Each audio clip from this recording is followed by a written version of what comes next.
Prezado camarada Mário Cabral, recebi há poucos dias uma carta de pessoa ligada à Guiné-Bissau em que me dizia haver tido um encontro com você e com o camarada presidente do Conselho do Estado, no qual se discutiu a possibilidade de uma contribuição a ser dada por uma equipe de que eu participasse no setor da alfabetização de adultos. Sugeria que eu lhe escrevesse, iniciando assim uma conversação em torno de como concretizar-se tal contribuição.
Prezado camarada Mário Cabral, acabo de receber sua carta em que confirma o interesse do governo por nossa colaboração.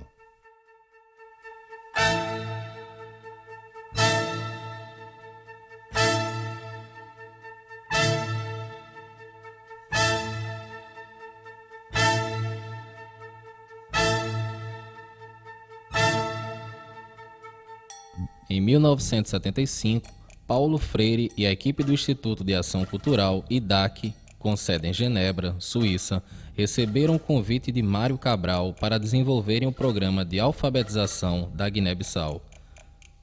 A ligação de Paulo Freire com a África já havia começado em 1971, quando esteve na Tanzânia. As mangueiras, os cajueiros, os coqueiros, as bananas, o peixe ao leite de coco, o sorriso das pessoas, tudo isso fazia Paulo Freire sentir-se mais africano do que pensava.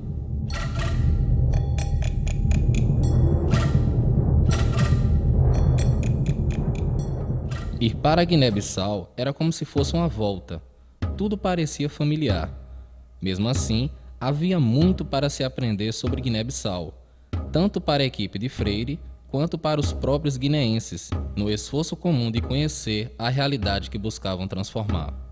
Freire sabia que iria trabalhar não com intelectuais frios, objetivos, nem com intelectuais que se julgam neutros, mas com militantes engajados no esforço sério de reconstrução de um país. Um país que lutou pela sua libertação nacional em guerra contra o colonialista, que não matou a cultura, a história, a alma de um povo.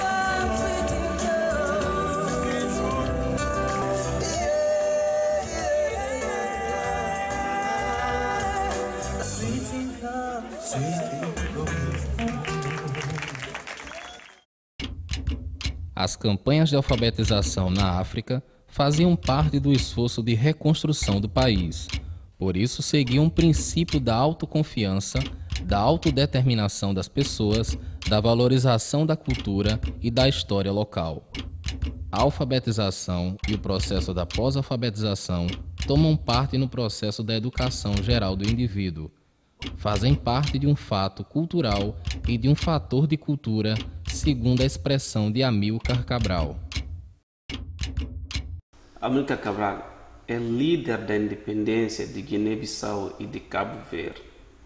Ele esteve na gestação de todos os movimentos da libertação dos países da ex-colônia portuguesa. Ele foi mentor da nossa revolução. Nós, ou seja, os guineenses e os cabo-verdianos, consideram Amílcar Cabral como o pai da nossa independência, da nossa liberdade que nós estamos vivenciando agora. Ele achava que a única saída para o povo guinense, ou seja, as colônias portuguesas, era alfabetizá-los e para que eles possam ter noção por que sair daquilo e para onde a gente vai. E qual a importância da alfabetização no ser humano, num indivíduo e numa pessoa. Ou seja, ele sempre dizia que as crianças são a razão da nossa luta e o flor do nosso combate. É por isso que eu estou lutando para libertar o meu povo. Então, na altura da independência, Amílcar Cabral não pensava só libertar dos colonizadores. Ele pensava também como libertar e para que libertar. Porque na altura, Guiné-Bissau, nos anos 50, 1% da população era alfabeto, ou seja, 99% da população era analfabeto. Então, naquela altura, como o nível de analfabetos era 99% da população, ou seja, a única arma que Amílcar Cabral pensava que poderia resolver o problema da situação de Guiné-Bissau era alfabetizar o povo guinense. Então, para isso, pediu ajuda a Paulo Freire. Olha, Paulo Freire, ele trouxe a experiência de Amílcar Cabral para Juazeiro, fazendo alguns destaques extremamente importantes. Um dos destaques, que eu acho que sutilmente, talvez ele tenha sugerido que a gente fazia uma luta local, mas esquecia dessa luta global, essa luta geral, ele nos ajudou a entender quando ele dizia que Amílcar Cabral não fazia apenas a luta na selva. Ele saía da selva, ia para a Europa, não apenas para denunciar as atrocidades, mas também para anunciar a esperança e a conquista. Acredito que não apenas da Guiné-Bissau, de Cabo Verde, mas a luta de todos os oprimidos. Então não adianta você fazer uma luta local se não há uma ação política mais geral, se a sociedade toda ela também não toma parte, se ela também não se responsabiliza por esses processos de transformação que estão numa instância muitas vezes mais local e mais regional. Então, Paulo Freire e Amílcar Cabral, eles tinham muitas coisas em comum, tanto na libertação do povo, na aprendizagem de um povo, forma de viver um povo e respeitava a cultura de um povo. Quando eu penso em Paulo Freire, eu não consigo separar da educação popular. E a educação popular como uma arquitetura, um trabalho de criação. Para mim, isso é a grande lição que eu aprendi com Paulo Freire. Então, eu tive o privilégio, né, de ter essa semana de estudos e continuei, né, lendo a obra dele. Então, para mim, hoje, Paulo Freire, né, primeiro é diferente para mim ele não é um mito, ele é um ser humano que eu vi. Com tudo que um ser humano tem e que você pode ver durante uma semana. Então, a figura humana, como ser humano, não como uma entidade, mas como ser humano.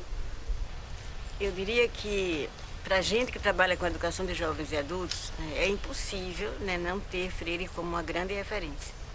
Referência teórica, referência metodológica. E, para mim, é o grande educador que a gente tem, é o grande pedagogo, é o grande teórico, filósofo da educação. Freire foi contundente, né, na crítica à escola tradicional, a escola que ele chama de verbalista, né, que o verbo é que é o forte na história, né, da sala de aula, do que se trabalha em sala de aula. Então acho que ninguém como Freire foi tão categórico nessa crítica à escola tradicional. Paulo Freire foi um visionário. Morando em Recife, tinha a visão do mundo, sobretudo dos oprimidos.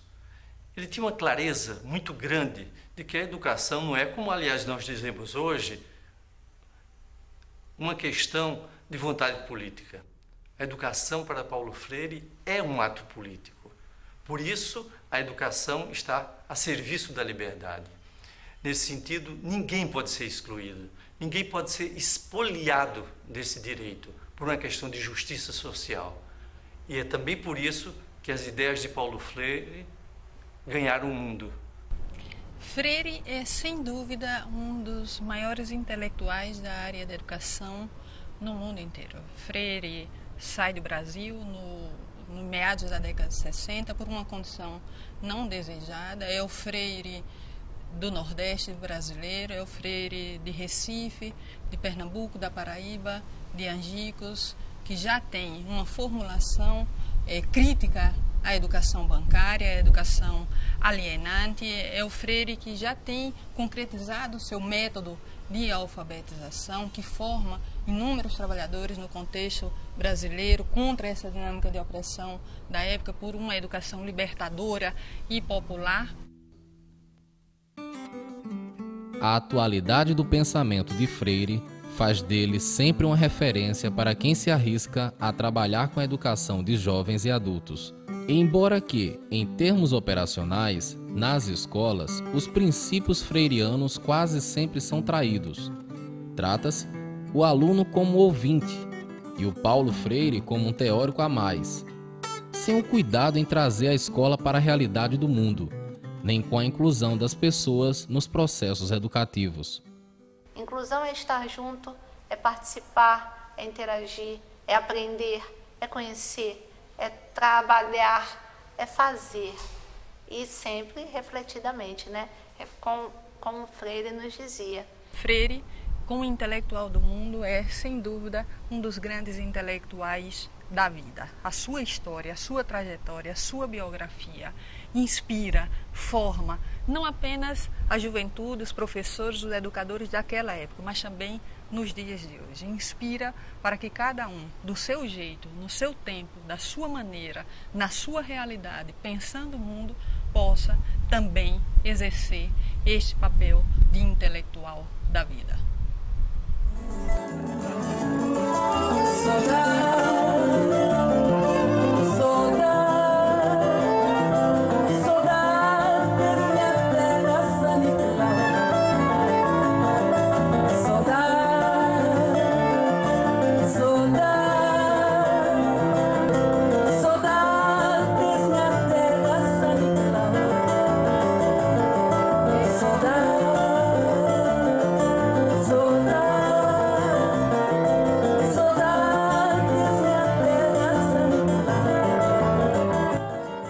O tempo passa, mas a proximidade da África com o Brasil, sentida por Freire, continua a existir. Assunto que ganha contornos novos, com a cooperação Sul-Sul no campo da educação de jovens e adultos. A proposta inicial envolvia Brasil, Cabo Verde, São Tomé e Príncipe. Depois de várias negociações, infelizmente tivemos que excluir no primeiro momento São Tomé e Príncipe e concentramos no Brasil e Cabo Verde e Guiné-Bissau. Um projeto também que possibilita à Universidade Federal da Paraíba a integrar ou ampliar o seu processo de internacionalização, oferecendo, através das suas atividades de extensão, as suas atividades de pesquisa, condições de aperfeiçoamento e agora de especialização a países que formam essa rede de cooperação Sul-Sul. Mas a proposta da cooperação Sul-Sul, desta rede que foi criada, era de permitir um espaço de cooperação Sul-Sul, no sentido de uma cooperação muito mais democrática, muito mais participativa, muito mais horizontal entre os países de língua portuguesa, nesse campo específico da educação de jovens e adultos. Esta é uma das maiores oportunidades que a Direção-Geral de Alfabetização, ou seja, o Ministério da Educação, está a ter, porque é a primeira vez que se faz um curso de extensão em educação de jovens e adultos na Guiné-Bissau. E aqui em Cabo Verde a expectativa não é só a formação em nível de extensão, mas sobretudo a formação já em nível de especialização. Neste caso, uma pós-graduação lato sensus, bem que a expectativa é ter mestrado e doutoramento nesta área. Nós estamos felizes por termos conseguido dar razão a esta nossa ideia, a este nosso projeto conjunto de oferecer uma formação de alto nível, com uma componente, com um corpo de docente muito prestigiado, mas sobretudo com esta oferta de combinar vários suportes, desde material impresso, os painéis radiofónicos, videoaulas, e-book e a sala virtual.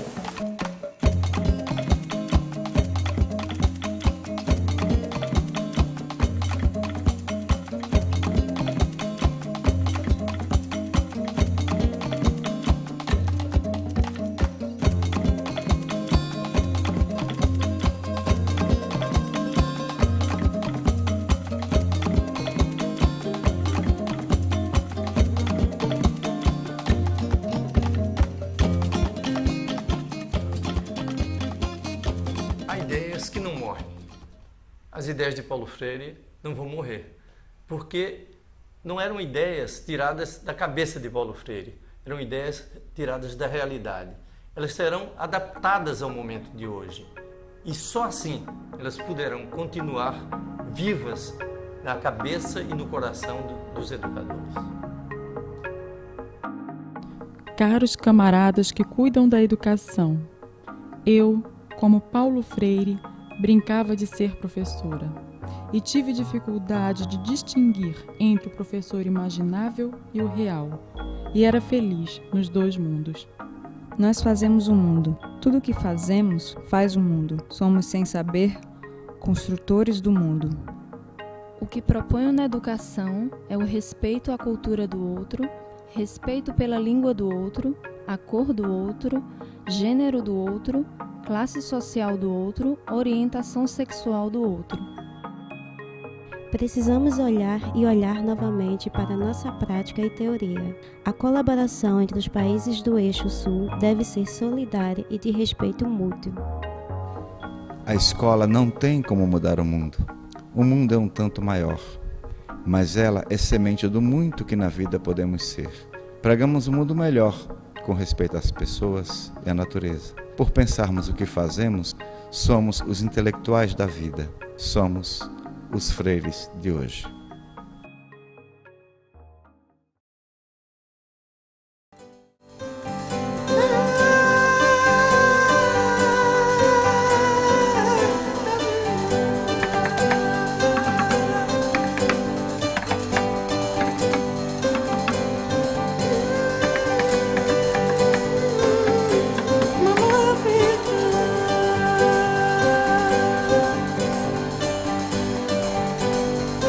Ai,